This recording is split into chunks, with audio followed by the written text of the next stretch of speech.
We're here to examine 6 Pokemon that we never thought would fall off, and yet we have been forced to watch as they tumbled from their thrones as if out of a clock tower at the end of Vertigo. They seemed so unstoppable in their time, and indeed it seemed like it would always be their time. They felt so complete in their dominance, but as the game has evolved, even these titans have eventually fallen off. And we're jumping right in with an icon previously thought impervious to everything with Suicune. Suicune was incredible in its debut generation of Gen 2. While so unbreakable, it was called the Lugia of OU. It only got better in the following generation, where it gained Calm Mind, creating the most famous Rest Talk set of all time, known as Crocoon, a set so influential it was named after its creator, a player Cromat. Even when not sleep talking, Calm Mind Suicune was so impenetrable after a boost, thanks to Gen 3's type-based physical special chart, it was famously described as having no weak after a boost. Even the physical special split and major power creep did stifle its excellence in Generation 4, as in addition to classic Crocoon, all-out offensive Suicune also joined the fray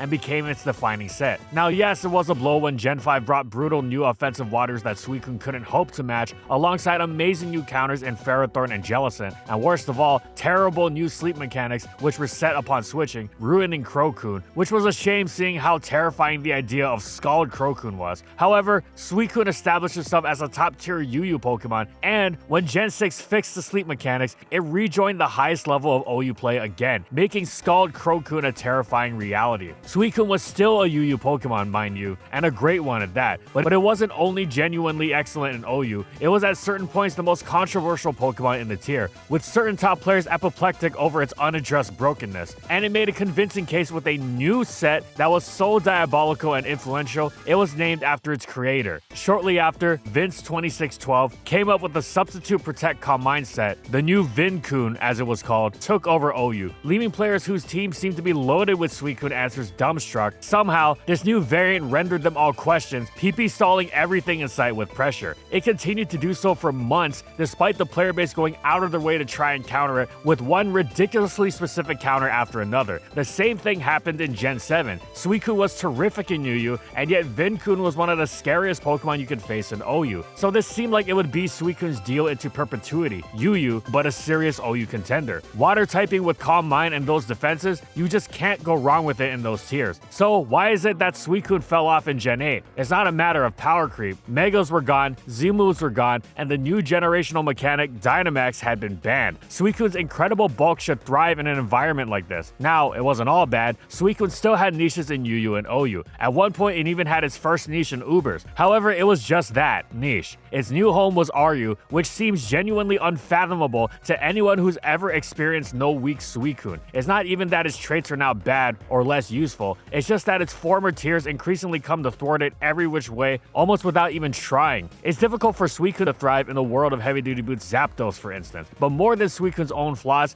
it's more that water-type competition is more specifically stringent than ever, and Suicune's classic bulky water deal struggled to keep up. And this is before Gen 9, by the way, where Suicune returned to RU, but without any semblances of a niche in the tiers above. Forget OU, where a new paradox form of Suicune was running around in some particularly demented powerful Kingdra Palkia cosplay. It was now a pure RU Pokemon, not even UU viable anymore. It was barely better than Entei now, previously the unquestionable worst of the legendary beasts. Of course, Suicune hasn't been getting much, while Entei and Raikou have been getting buffed left and right, but still, Suicune still isn't the kind of Pokemon that should need to get more. It felt like a permanent fixture of the competitive scene, but eventually, Suicune fell off. Oh, and speaking of Raikou, Raikou was an incredible Gen 2 Pokemon, a tremendous special wall that dished out its massive stab thunders, as well as it absorbed the opposition, so effective that it rocked Ubers as well. In Gen 3, it gained Calm Mind, and while it lacked Suicune's bulk, it was one of the most frightening Pokemon to face late game, thanks to its amazing speed and lights out power after a single boost. It eventually dropped to BL once the player base realized the difficulties in slotting it on a team consistently, since you had to really hold it back until the end of the battle if you wanted it to sweep. But if you could pull that off, it was arguably the most out-and-out powerful Calm Minder around. Celebi and Jirachi may have been better all around, but in terms of pure speed and power, Raikou had them beat by a country mile. Plus, players began experimenting with an effective attacking lead set that allowed Raikou to unleash its strength without worrying about its health. In Gen 4, Raikou was considered a legitimate threat, arguably the scariest non-OU Pokemon in standard play. It had real OU respect, which is why many of the players at the time referred to it as Raikou. It was UU for some time, but eventually players realized just how good it was, and it went from one of the best Pokemon around to broken beyond belief. Please get this thing out of here. It actually got even better late in Gen 4 thanks to the event that gifted it Aura Sphere and Extreme Speed,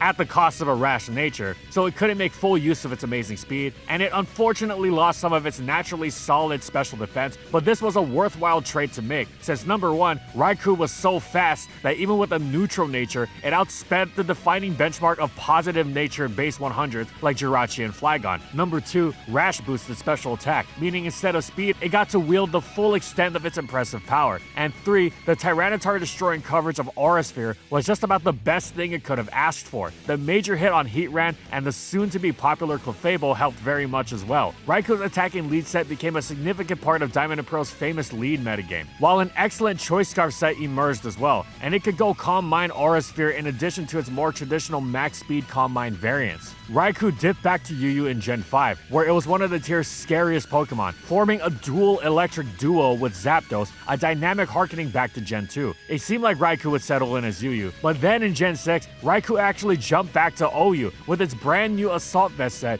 it could check the myriad special threats while maintaining momentum with Volt Switch and generally being much faster and stronger than you'd expect of such a defensively useful Pokemon. It also appreciated its newfound immunity to Thunder Wave. Now, Raikou's excellence in OU didn't quite last, as its flaws, like lack of longevity, not being as strong, or having as much coverage as it needed, rose to the forefront. But it still had its place, and it remained in the tier. Now, you wouldn't expect it to be OU again, but it seemed to occupy similar territory to Suicune. It seemed almost designed to remain a solid UU Pokemon, potential forays into OU notwithstanding. In Gen 7, Raikou gained Z Crystals, and was thus able to toss off bursts of power as strong as they were appreciated for how they allowed it to keep up with the power-crept Jonesies, especially since, for all its flaws, Raikou was still faster than most of them, and yet it was here that Raikou fell off hard. Forget UU, it was now officially a lower tier Pokemon, not like something such as Gastrodon, which would rock OU while actually being PU. No, Raikou was now Raikaryu. You'd expect it to fall off in Gen 8 without hidden power, of course, but Raikou actually got buffed there, especially when it received Scald. This was perhaps the best move Raikou could have asked for. It thwarted grounds not just super effectively, but with Burn, which also meant it wound up becoming harder to attack on its weaker physical defense. It was generally an incredibly spammable attack. Speaking of Aura Sphere, Raikou could also now run the move without being locked to a rash nature, meaning it could unlock the full extent of its speed and still wield its excellent coverage. Sadly, by this point, Raikou was officially in the dust, at least in Gen 8. Its buff, along with the longevity of heavy-duty boots,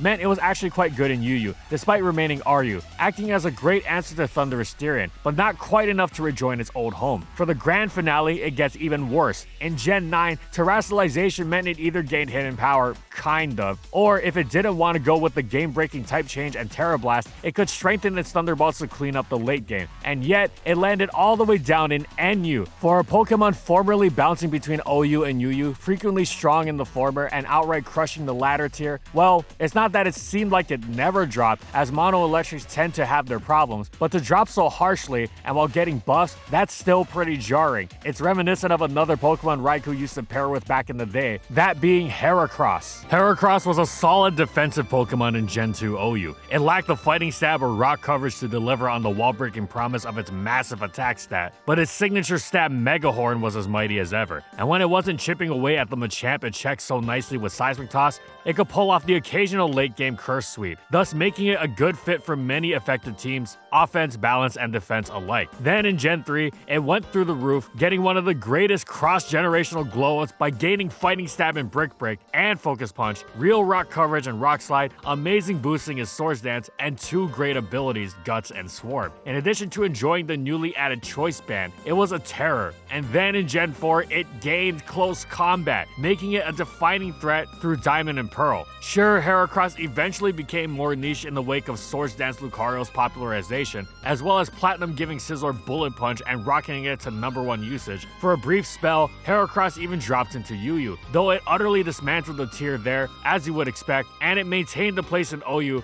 as an offensive Breloom check with Guts, Choice Band, and Sleep Talk. This is what you would expect of Heracross, with its incredible power, dual stab, and solid speed, as it would be a long-term UU powerhouse, and its priming for this seemingly especially solidified when Gen 5 came along and gave it Moxie, making it the most frightening choice Scarfer in UU, a nigh peerless cleanup artist. It rocked UU again in Gen 6, and of course in OU, Mega Heracross was among the strongest wall breakers around. This seemed like it'd be Heracross's deal going forward. Even its base form, it felt too inherently powerful to fall below UU. Well, in Gen 7, that's exactly what happened. At the very least, Heracross got banned from the RU it had dropped into, so it was too strong for the tier below. A temporary blight? Maybe. Well, the thing is, it wasn't even good in this new UU either. Even its Mega took a hit by dropping to UU, though it was also banned. Yes, the Mega was gone in Gen 8, but the removal of that and Z Crystals meant less creep for Heracross to contend with there. And, like Raikou, it actually got an amazing buff, having received Spikes. Falling off because you didn't get any assistance is one thing, falling off in spite of getting a notable buff is another. Heracross returned to RU in Gen 8, not even broken, and also like Raikou, that wasn't even its floor, as come Gen 9, even a Terra-fueled Hera dropped all the way to NU. The dual 120 base power stab combo from base 125 attack was once scandalous for dropping into UU. Now it's NU and nobody bats an eye. It's the kind of drop-off you joke about back in the day. Like, yeah man, Garchomp will be UU in Gen 9 is legitimately a joke that was tossed around in the Gen 4 and 5 days, but you don't actually expect it to be true in many cases. Poor Heracross, but if you think that's bad, there was another fighting type even stronger, and that fell from even higher heights, and that one is Breloom. Yes, Gen 9 banned Sleep, but no, this wasn't the source of Breloom's falling off. Gen 5 banned Sleep as well, and there Breloom was still an utter terror. Heck, even in its greatest generation, the 4th, it sometimes willfully went without Spore because it was such a great Pokemon in its own right. Before it even had physical Grass Stab, it was incredibly strong in its debut generation of 3, overlooked for a long time before taking the metagame by storm to the point where it not only rose from BL to OU, but became a source of controversy, which it had no shortage of. It was absolutely despised, even being considered somewhat broken for the time, not just for Spore, but for how difficult it was to reliably counter its offensive onslaught. This was also the case in Gen 5, where Breloom became even more wickedly dangerous upon receiving Technician in Black and White 2. Even after the Sleep ban, which it was largely responsible for, Breloom was such a terror that it contributed to another ban, that of the Gems. Its fighting gem boosted focus and Mach Punches were long-term terrors, but it went even more extreme when it slapped on a Grass Gem, which powered up every hit of its Bullet Seed and let it smash through Pokemon like Reuniclus. In Gen 6, not only were gems removed, but Spore was also nerfed to no longer affect grass types, meaning checks like Amoonguss and Mega Venusaur switched into Breloom with impunity. And yet Breloom still thrashed the daylights out of OU, demonstrating once again that there was nothing that could really take it on safely. In Gen 7, it finally went to UU, but as you might expect, this was incredibly short-lived. At this point, the idea of Breloom in UU was conceivable, but only a brief spell before it got banned for destroying the tier so thoroughly, which is exactly what happened. Plus, it still had a place in OU. It then took Gen 8 off, though it's difficult to see it not posing a major threat to that OU tier. Then Gen 9 came around and gave it both close combat and loaded dice to make its Bullet Seeds incredibly powerful as well. And where did Loom drop? Not to UU, not even to RU. It went from 4 generations of OU and 1 generation of BL all the way down to NU. You know what's even more insane? It's not even good in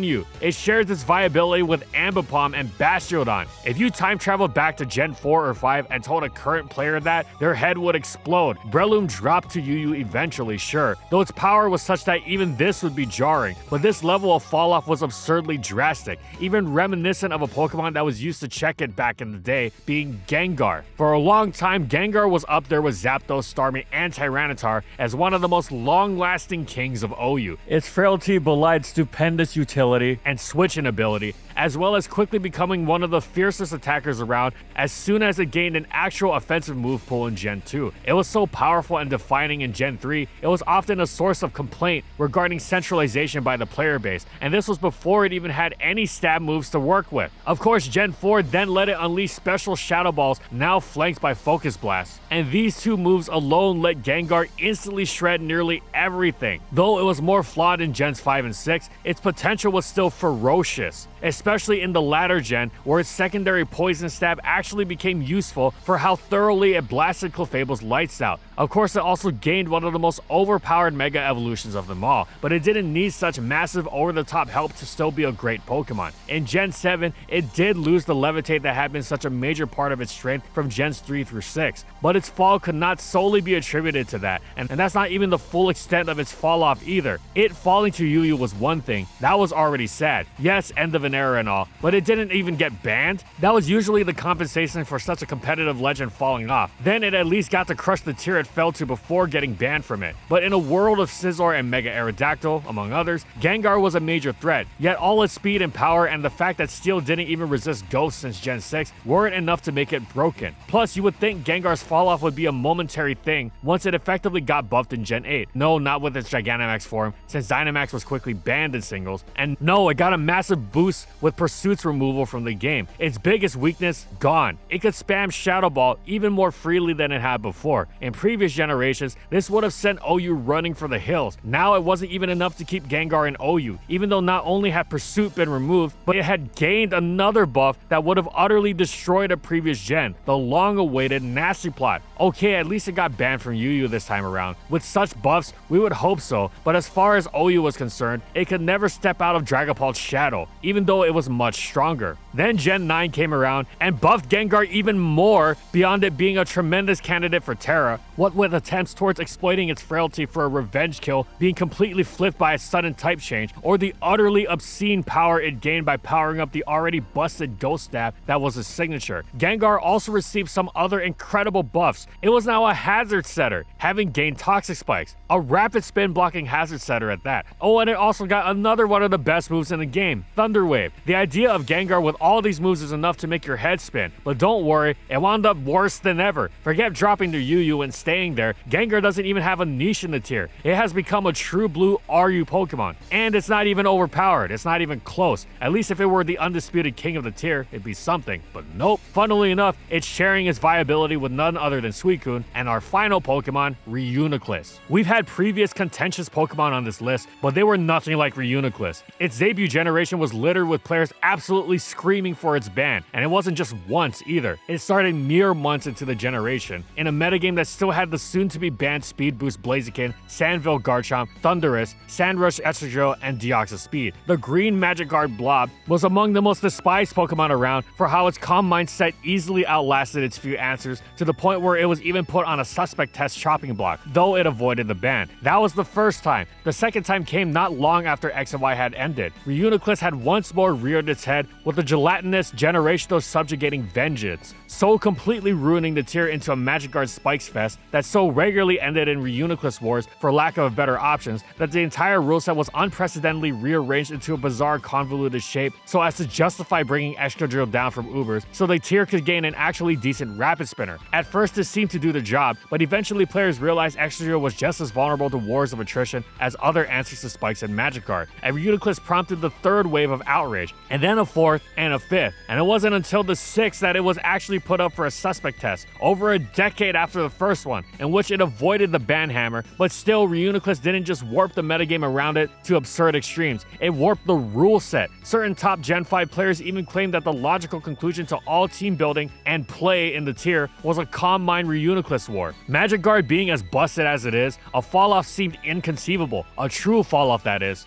The lack of permanent sand rubbed into Reuniclus checks, in addition to the fog helping with spikes, meant it seemed like a relic of previous mechanics, at first in Gen 6 where it fell to UU, but turns out spikes and Magic Guard were as brutal as ever, and Reuniclus once again joined the fray as such teams repeatedly established themselves at top tier in ORAS. Reuniclus' ability to destroy Clefable in a Calm Mind war, alongside general tanking and sweeping, giving it great success once again. The same went for Gen 7. It actually went to RU there before being banned, but it was also absolutely superb superb in OU, especially now that it could work around its previous issue of needing some time to get going with Calm Mind by slapping on the immediate burst power of Z crystals. Maybe it wasn't going to have mobs calling for its head anymore, but it seemed designed to maintain the strong OU niche, no matter what tier it actually wound up in. Bulky Calm Mind Psychics alongside hazards are as tried and true as it gets, and with Magikarp in the picture, well, it seemed like the perpetual perfect storm. And then in Gen 8, everything became dangerously close to a Magikarp Pokemon with the addition of heavy-duty boots. Suddenly, Reuniclus' longevity was no longer as nearly impressive by comparison in a world where two hard-hitting offense teams could have games regularly go double-digit turns. However, it was still quite a decent Pokemon for sure, as its incredible capacity to go the distance was now enhanced by the removal of Pursuit, letting it run away freely from its previous nemesis, Choice Band Tyranitar. That was Gen 8, where Reuniclus returned to RU, which it made its new home,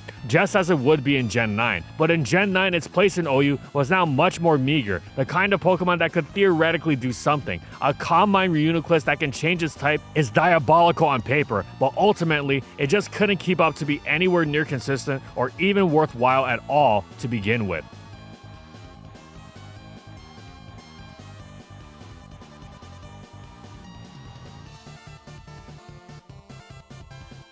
And thank you so much to our Platinum patrons. Thank you to Amphozenus, Alex Sable, Anthony Belval Renault, Bingleton, Daniel Isbeast, Corman, Funky, Glitcherton, Howl, Jack G, King Yabber, Megamon VGC, Mojo Gameslayer, Nurse Jake, Pretzel SP, Soljiro Sakura, Spavoon, Skylaria, Soras and Croxon, Shiwei Miji, Stoneface Colin, Kiboflu, Wardine for their major support of our videos.